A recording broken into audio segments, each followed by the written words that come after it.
Now, I've spoken a lot recently on my socials about how if you want to lose a significant amount of body fat and do it in a relatively short time frame, you're going to have to really tighten up those socials. So it's probably time I talk to you about how we do that. So what does that process look like and how do I coach my clients through it? Well, each week there is a question in their weekly check-in explaining what do we have coming up that we need to plan in for next week.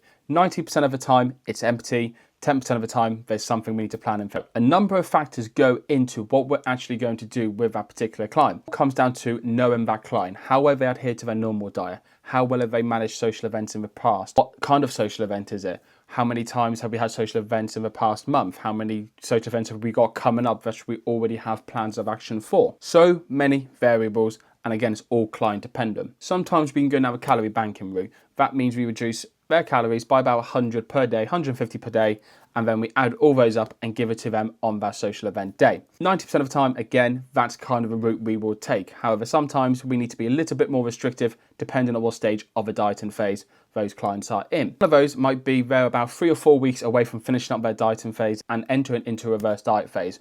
At that point, we probably won't be doing the calorie banking route. We'll probably look to fit something within their macros, within their calories. For that, me and the client will communicate and I'll ask them, have we looked at the menu beforehand? Is there anything in the menu which you like the look of? Fantastic.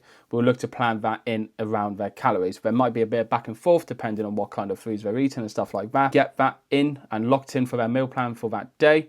And then around it, we build out their nutrition. We start with prioritizing protein, so they're not going to miss out on their protein goal because obviously when we're eating out, carbohydrates and fats normally do take over. And that's just for a short-term meal option, for example. If you're going out for a drink, for example, if you've got a night out with the lads on Saturday, then we'll probably look to set a beer limit. We'll probably go, do you know what, let's set 3 or 4 beers and then we'll move on to the shorts, singles, and keep well hydrated throughout the night. With that one, we'll probably plan in about 50% of a day's calories. So for example, if you're eating 2,000 calories a day, look to have about 1,000 to 1,200 calories planned in. And again, prioritizing that protein. Then in the evening, we can either go down the track and beer route, and it all depends on a client-to-client basis. So that is just a couple of examples of how I help my clients in a dieting phase really keep within track and not lose their heads over the weekend. It sounds restrictive, but in the long term, you just want to lose body fat, get it done, get it sorted. And then as soon as that's done, we can enter reverse diet phase.